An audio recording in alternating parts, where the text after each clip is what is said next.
नमस्कार। आज हम कैल न्यूपोर्ट की किताब डीप वर्क पर आधारित एक समीक्षा को थोड़ा गहराई से देखेंगे। मतलब समझने की कोशिश करेंगे कि आज की दुनिया में जहां ध्यान भटकाने वाली इतनी चीजें हैं, वहां गहरी एकाग्रता कैसे कैसे हासिल की जाए। हाँ, बिल्कुल। और किताब का एक बड़ा दावा है कि ये जो क्षमता है ना, बिना भटके काम करने की, ये आज के जमाने में एक सुपर पावर जैसी है।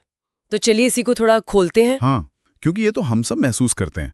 दिन भर लगे रहते हैं, पर शाम को लगता है कि अरे कुछ ठोस हुआ क्या आज। सही बात है।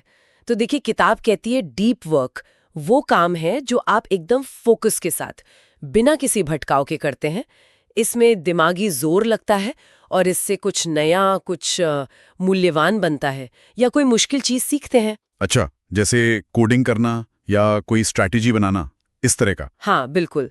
या कोई रिसर्च पेपर लिखना, या किसी आर्ट पर काम करना। और दूसरी तरफ है शैलो वर्क। शैलो वर्क, हाँ, ये शायद ज्यादा पहचाना हुआ लगता। हाँ, मतलब वो काम जिनमें ज्यादा दिमागी मेहनत नहीं लगती, जैसे फटाफट ईमेल्स का जवाब देना, सोशल मीडिया स्क्रॉल करना, या वो मीटिंग्स जिनमें बस हाजिरी लगानी हो। ये जरूरी तो लगते हैं कई बार, पर हाँ, पर ये हमारी एकाग्रता को तोड़ते हैं और अक्सर इनसे कोई बहुत टिकाऊ मूल्य नहीं बनता। ये फर्क समझना तो वाकई बहुत जरूरी है। पर किताब इस डीप वर्क को आज इतना अहम क्यों मानती है? सिर्फ इसलिए कि ज्यादा काम हो जाए? नहीं, सिर्फ ज्यादा नहीं, बल्कि सही मायने में मूल्यवान काम। देखिए, आज की जो इन्फॉर्मेशन इकोनॉमी है, उसमें असली कंपटीशन किस चीज का है? जटिल समस्याओं को सुलझाने का, तेजी से नई स्किल सीखने का और कुछ नया क्रिएट करने का। रूटीन काम तो ऑटोमेट हो रहे हैं। अच्छा। तो ऐसी इकोनॉमी में गहराई से सोचने और काम करने की क्षमता ही आपको दूसरों से अलग करती है। ये आपकी क्रिएटिविटी बढ़ाती है, आपकी स्किल को बेहतर करती है। मतलब सिर्फ बिजी दिखना काफी नहीं है, असल में कुछ प्रोड्यूस करना जरूरी है। और ये डिजिटल डिस्ट्रैक्शन, ये इसे मुश्किल बना रहे हैं। बिल्कुल।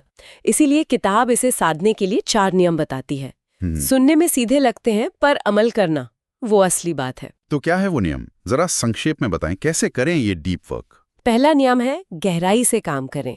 हम्म। मतलब अपने दिन में डीप वर्क के लिए फिक्स टाइम रखें, हम्म। बिना किसी डिस्टर्बेंस के। ठीक है। दूसरा, ऊब को गले लगाएं। ये थोड़ा अजीब लग सकता है। ऊब को गले लगाएं मतलब? हाँ, एम्ब्रेस बॉटम। न्यूपोर्ट का तर्क है कि हम लगातार स्टिमुलेशन के आदी हो गए हैं। फोन, नोटिफिकेशंस, तो हमारा दिमाग फोकस करना भूल रहा है। बोरियत को एक मौके की तरह देखें, फोकस की मसल बनाने का मौका, ताकि जब चाहें ध्यान लगा सकें। वाह, ये बोरियत वाला पॉइंट तो सोचने का नजरिया ही बदल देता है। मतलब फोन उठाकर स्क्रॉल करने की इच्छा को रोकना, वो एक तरह की ट्रेनिंग है। और बाकी 2 नियम? तीसरा, सोशल मीडिया छोड़ें या बहुत कम कर दें। ईमानदारी से सोचें कि कौन सा टूल वाकई जरूरी है, बाकी सब हटा दें। मुश्किल है, पर शायद जरूरी है। और चौथा, सतही काम कम करें। मतलब अपने शेड्यूल को देखें, क्या गैर जरूरी मीटिंग्स हैं, क्या आप हर 5 मिनट में ईमेल चेक करते हैं। इन चीजों को कम करें। किताब की एक लाइन मुझे याद आ रही है, बहुत असरदार। आपका समय मूल्यवान नहीं है, आपका ध्यान मूल्यवान है। हाँ, बिल्कुल, यही सार है। ध्यान ही वो रिसोर्स है जिससे आप डीप वर्क करते हैं। और इसे साधने के लिए किताब कुछ तरीके भी बताती है, जैसे रिदमिक अप्रोच। रिदमिक अप्रोच वो क्या है? मतलब रोज एक फिक्स टाइम पर डीप वर्क करना, जैसे सुबह 9 से 11 रोज आदत बन जाती है।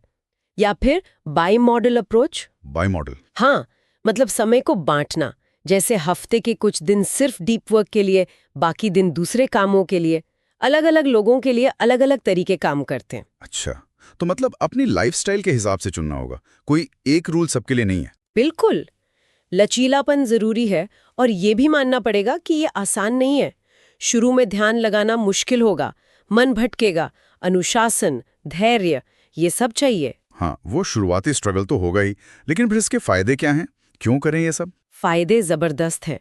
आपकी प्रोडक्टिविटी सच में बढ़ सकती है, आप मुश्किल स्किल्स तेजी से सीख सकते हैं।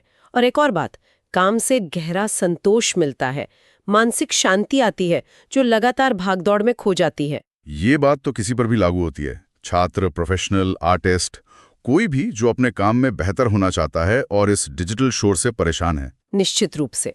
तो कुल मिलाके ये समीक्षा यही बताती है कि डीप वर्क सिर्फ थ्योरी नहीं है, ये एक प्रैक्टिकल गाइड है। आज की दुनिया में एकाग्रता वापस पाना ये वाकई एक जरूरी हुनर बन गया है। ये तो हुई व्यक्तिगत फायदे की बात, पर यहाँ एक सवाल सोचने लायक है। स्रोत बताते हैं कि डीप वर्क निजी उन्नति के लिए कितना जरूरी है, लेकिन जरा सोचिए, अगर समाज में सब लोग या ज्यादातर लोग पूरी तरह डीप वर्क में ही लग जाएं, तो आपसी सहयोग पर, टीम वर्क पर और जो तुरंत कम्युनिकेशन होता है उस पर क्या असर पड़ेगा? अच्छा सवाल है। क्या वो चीजें जिन्हें हम शैलो मानकर कम करने की कोशिश कर रहे हैं, जैसे तुरंत जवाब देना, छोटे मोटे कनेक्शन बनाना, क्या उनका भी कोई जरूरी सामाजिक रोल है जिसे हम खो देंगे? इस पर सोचा जा सकता है।